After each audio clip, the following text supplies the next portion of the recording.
Pembacaan Alkitab 1 tahun, hari ke-72, Hakim-Hakim pasal 7-9.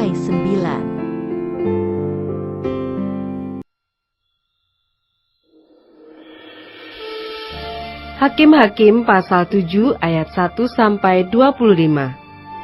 Gideon mengusir musuh. Adapun Yerubbaal, itulah Gideon.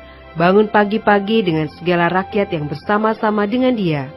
Lalu mereka berkemah dekat mata air Harod. Perkemahan orang Midian itu ada di sebelah utaranya, dekat Bukit More di lembah. Berfirmanlah Tuhan kepada Gideon, terlalu banyak rakyat yang bersama-sama dengan engkau itu, daripada yang kuhendaki untuk menyerahkan orang Midian ke dalam tangan mereka. Jangan-jangan orang Israel memegah-megahkan diri terhadap aku, sambil berkata, tanganku sendirilah yang menyelamatkan aku. Maka sekarang, serukanlah kepada rakyat itu demikian. Siapa yang takut dan gentar, biarlah ia pulang, enyah dari pegunungan Gilead. Lalu pulanglah 22.000 orang dari rakyat itu dan tinggallah 10.000 orang. Tetapi Tuhan berfirman kepada Gideon, masih terlalu banyak rakyat, suruhlah mereka turun minum air. Maka aku akan menyaring mereka bagimu di sana. Siapa yang kufirmankan kepadamu, inilah orang yang akan pergi bersama-sama dengan engkau, dialah yang akan pergi bersama-sama dengan engkau.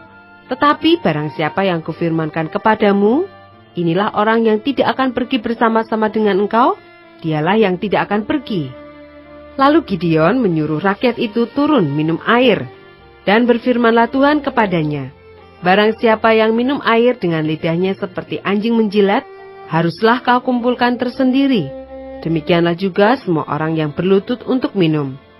Jumlah orang yang menghirup dengan membawa tangannya ke mulutnya ada 300 orang, tetapi yang lain dari rakyat itu semuanya berlutut minum air. Lalu berfirmanlah Tuhan kepada Gideon, dengan ke-300 orang yang menghirup itu, akan kuselamatkan kamu. Aku akan menyerahkan orang Midian ke dalam tanganmu.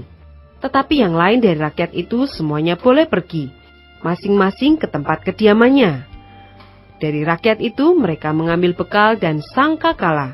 Demikianlah seluruh orang Israel disuruhnya pergi, masing-masing ke kemahnya.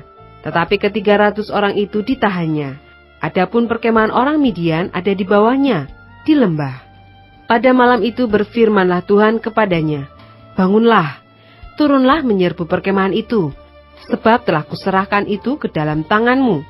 Tetapi jika engkau takut untuk turun menyerbu, turunlah bersama dengan pura bujangmu ke perkemahan itu. Maka kau dengarlah apa yang mereka katakan.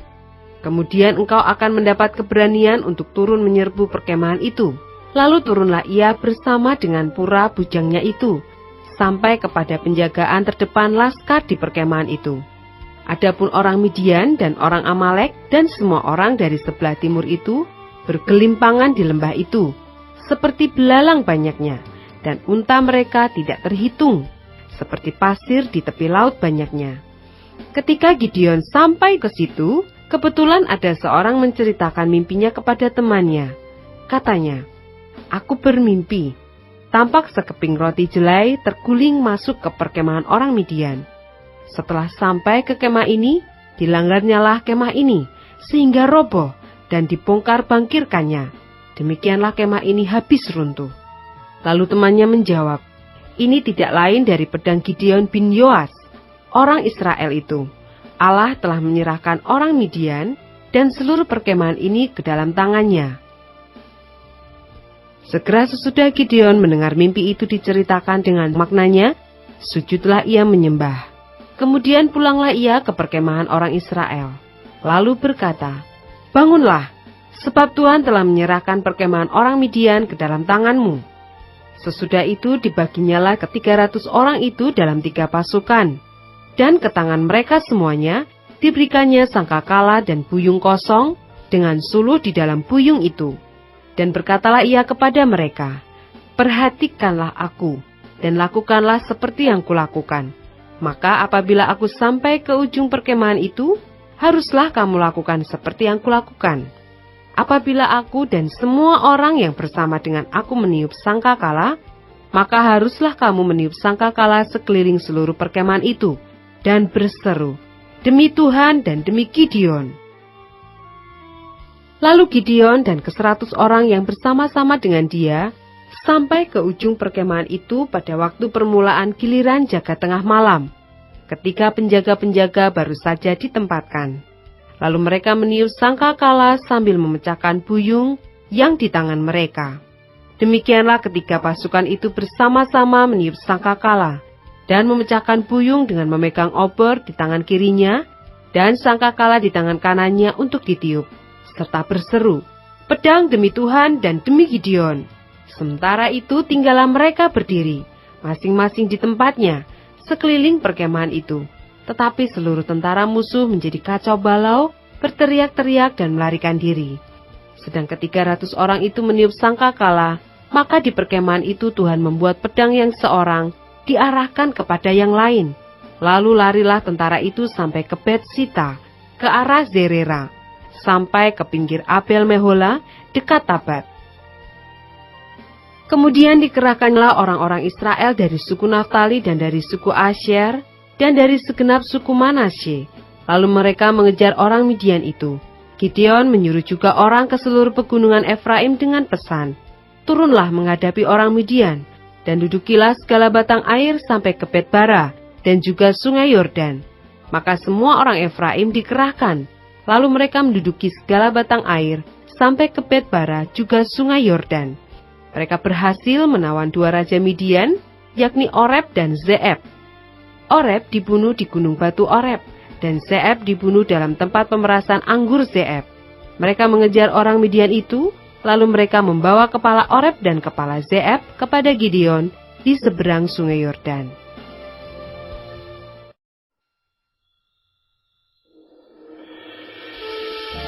Hakim-Hakim pasal 8 ayat 1-3.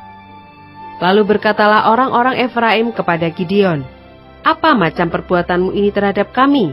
Mengapa engkau tidak memanggil kami ketika engkau pergi berperang melawan orang Midian?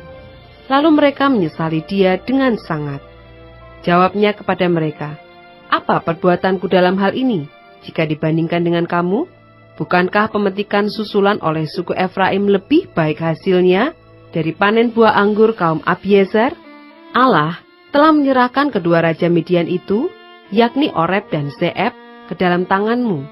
Apa yang telah dapat kucapai, jika dibandingkan dengan kamu? Setelah ia berkata demikian, maka redalah marah mereka terhadap dia.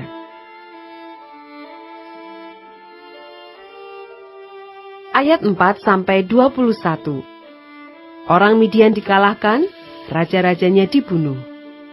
Ketika Gideon sampai ke sungai Yordan, menyeberanglah ia dan ke-300 orang yang bersama-sama dengan dia, meskipun masih lelah, namun mengejar juga. Dan berkatalah ia kepada orang-orang Sukot, tolong berikan beberapa roti untuk rakyat yang mengikuti aku ini, sebab mereka telah lelah, dan aku sedang mengejar Sebah dan Salmuna, raja-raja Midian. Tetapi jawab para pemuka di Sukot itu, sudahkah Sebah dan Salmuna itu ada dalam tanganmu, sehingga kami harus memberikan roti kepada tentaramu? Lalu kata Gideon, kalau begitu, apabila Tuhan menyerahkan Sebah dan Salmuna ke dalam tanganku, aku akan menggaruk tubuhmu dengan duri padang gurun dan onak. Maka berjalanlah ia dari sana ke Penuel, dan berkata demikian juga kepada orang-orang Penuel. Tetapi orang-orang ini pun menjawabnya seperti orang-orang Sukot. Lalu berkatalah ia juga kepada orang-orang Penuel, apabila aku kembali dengan selamat, maka aku akan merobohkan menara ini.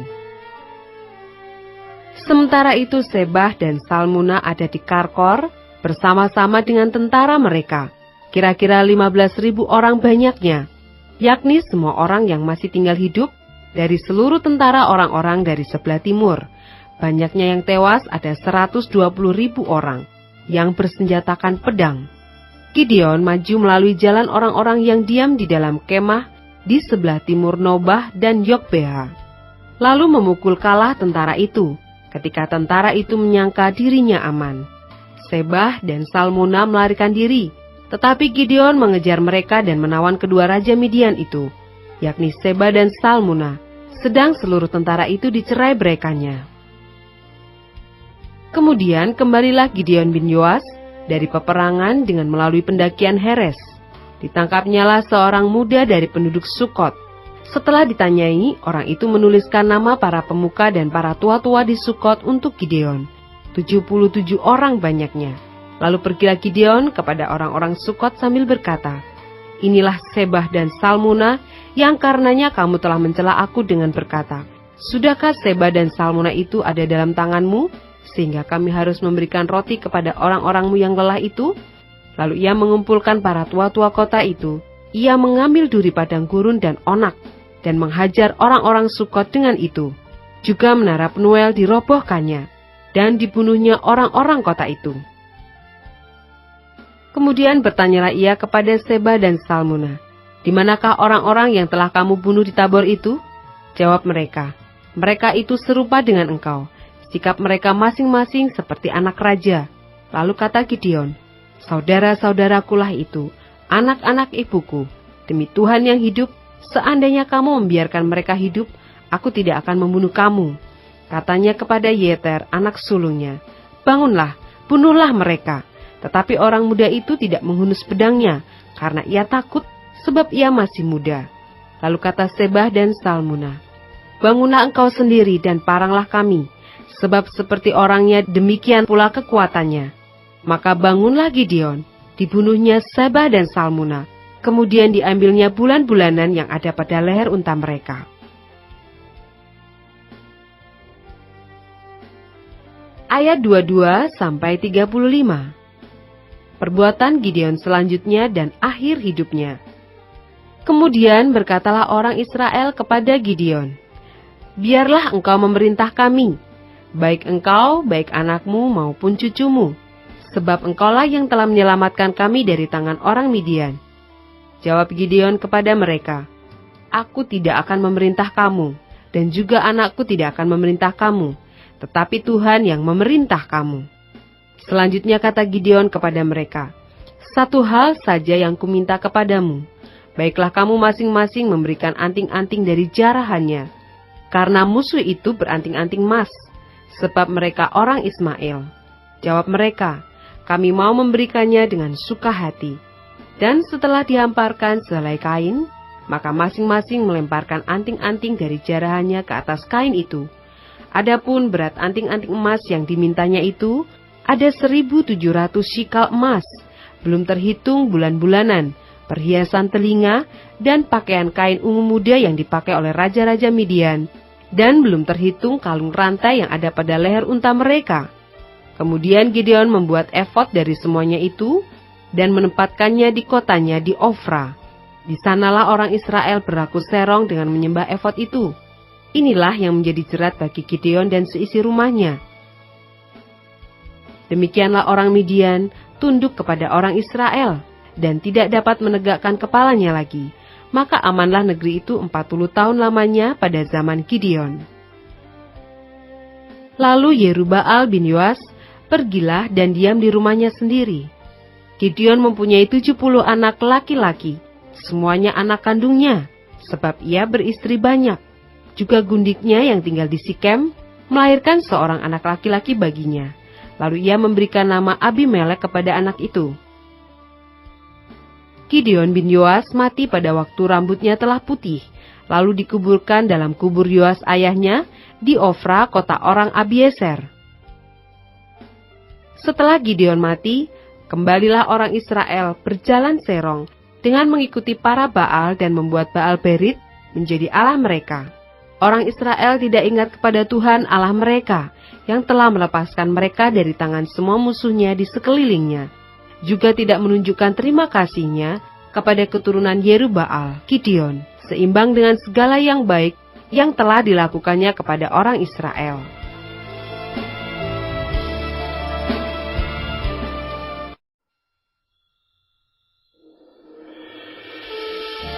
Hakim-Hakim pasal 9 ayat 1-49.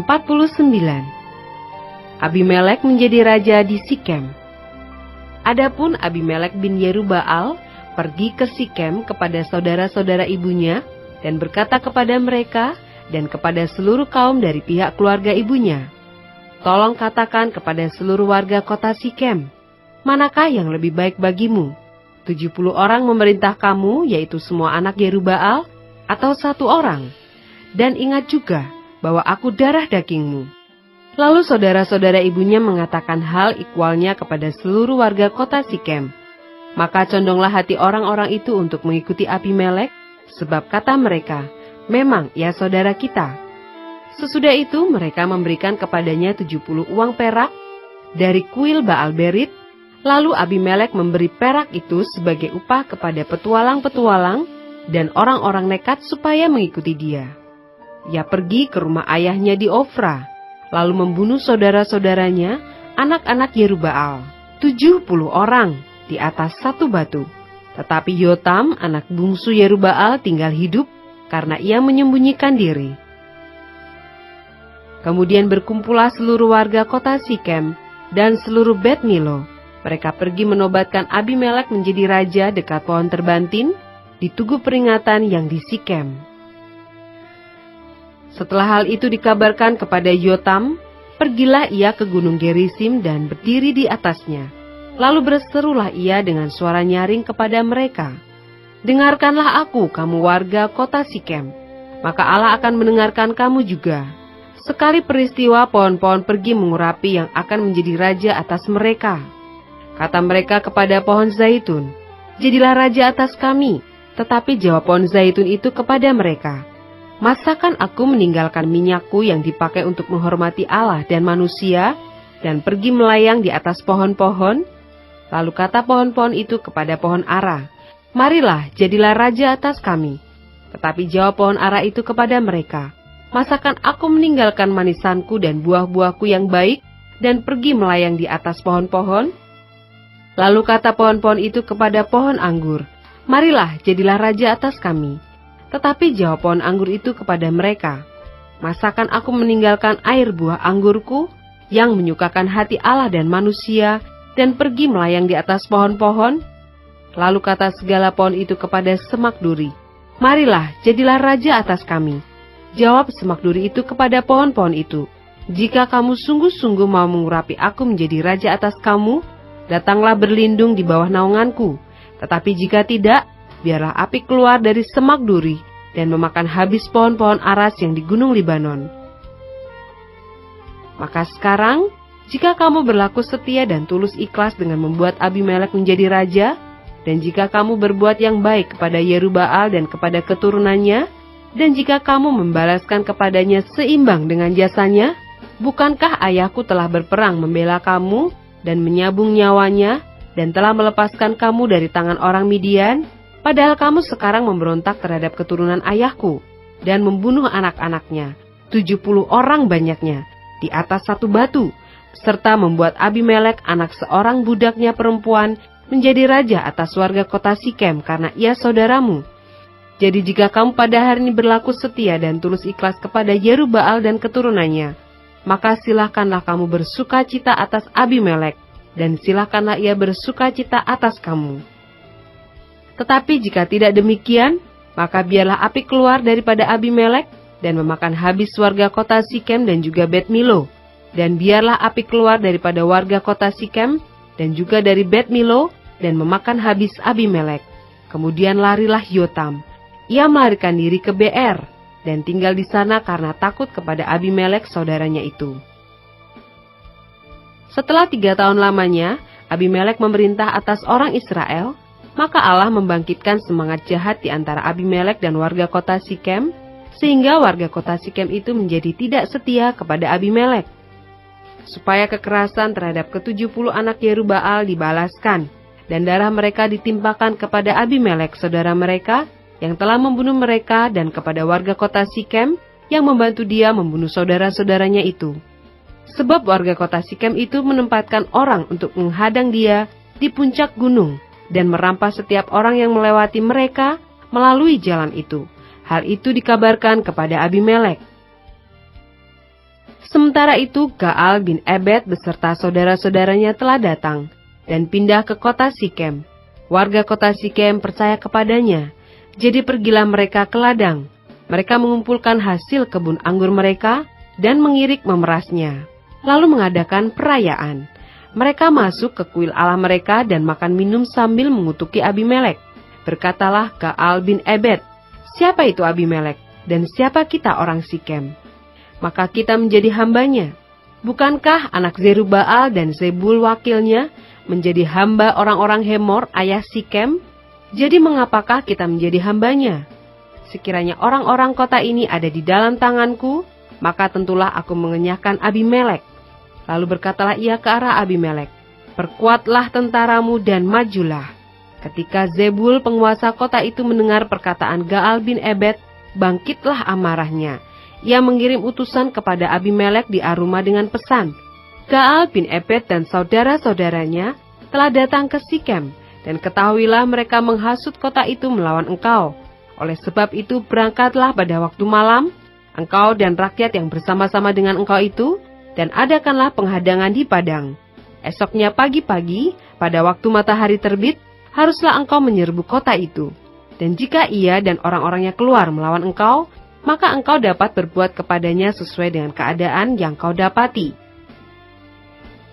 Sebab itu berangkatlah Abimelek pada waktu malam beserta segala rakyat yang bersama-sama dengan dia. Lalu mereka mengadakan penghadangan dalam 4 pasukan untuk melawan Sikem.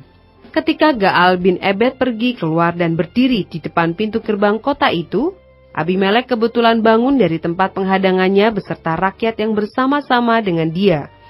Ketika Gaal melihat rakyat itu, berkatalah ia kepada Zebul, "Lihat, ada orang banyak turun dari puncak gunung." Jawab Zebul kepadanya, "Itu bayang-bayang gunung yang kau sangka manusia." Kata Gaal sekali lagi, "Lihat, ada orang banyak turun dari gunung pusat tanah, dan satu kelompok datang dari jalan pohon terbantin peramal." Jawab Zebul kepadanya, "Di manakah mulutmu itu yang mengatakan, siapa itu Abimelek, maka kita menjadi hambanya? Bukankah ini orang-orang yang telah kau hina itu? Majulah sekarang untuk memerangi mereka." Maka majulah Gaal dengan dipandangi oleh warga kota Sikem, lalu berperang melawan Abimelek. Tetapi Abimelek mengejar dia, dan ia melarikan diri dari depannya, dan banyaklah orang tewas sampai di depan pintu gerbang. Adapun Abimelek tinggal di Aruma, tetapi Zebul mengusir Gaal dan saudara-saudaranya, sehingga mereka ini tidak dapat tinggal di Sikem. Keesokan harinya orang-orang kota itu pergi ke ladang. Setelah hal ini dikabarkan kepada Abimelek, dibawanyalah rakyatnya, dibaginya dalam 3 pasukan. Lalu mereka mengadakan penghadanger di padang. Ketika dilihatnya bahwa orang-orang kota itu keluar dari dalam kota, bangunlah ia menyerang mereka serta menewaskan mereka. Abimelek dan pasukan yang bersama-sama dengan dia menyerbu dan menduduki pintu gerbang kota. Sedang kedua pasukan lain itu menyerbu dan menewaskan semua orang yang ada di padang. Sehari-harian itu Abimelek berperang melawan kota itu. Ia merebut kota itu dan membunuh orang-orang yang di dalamnya. Kemudian dirobohkannya kota itu dan ditaburinya dengan garam. Mendengar itu, masuklah seluruh warga kota menara Sikem ke dalam liang di bawah kuil El-Berit. Dikabarkanlah kepada Abimelek bahwa seluruh warga kota menara Sikem telah berhimpun di sana. Lalu Abimelek dan seluruh rakyat yang bersama-sama dengan dia naik ke gunung Zalmon. Abimelek mengambil kapak, lalu memotong dahan-dahan kayu, mengangkatnya dan meletakkannya ke atas bahunya, sambil berkata kepada rakyatnya yang bersama-sama dengan dia, "Turutilah dengan segera perbuatanku yang kamu lihat ini." Kemudian rakyat itu juga masing-masing memotong dahan-dahan, lalu mengikuti Abimelek, meletakkan dahan-dahan itu di atas liang dan membakar liang itu di atas kepala orang-orang itu. Demikianlah semua penduduk kota menara Sikem juga mati, kira-kira 1.000 orang laki-laki dan perempuan.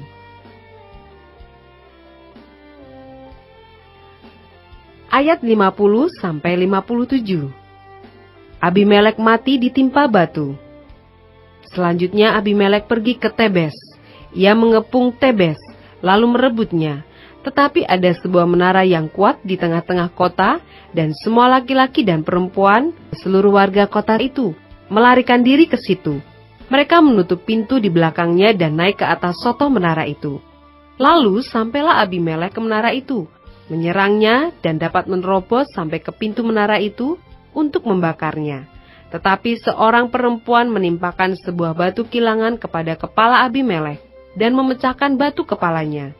Dengan segera dipanggilnya bujang pembawa senjatanya dan berkata kepadanya, "Hunuslah pedangmu dan bunuhlah aku, supaya jangan orang berkata tentang aku, seorang perempuan membunuh dia." Lalu bujangnya itu menikam dia sehingga mati.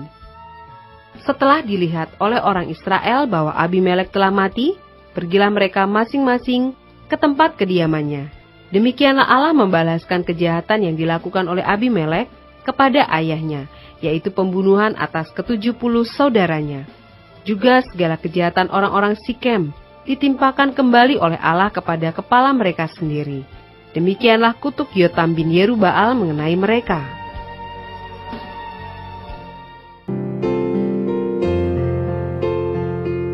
Demikianlah pembacaan Alkitab 1 tahun di hari ke-72. Yang berbahagia ialah mereka yang mendengarkan firman Allah dan yang memeliharanya. Tuhan memberkati. Amin.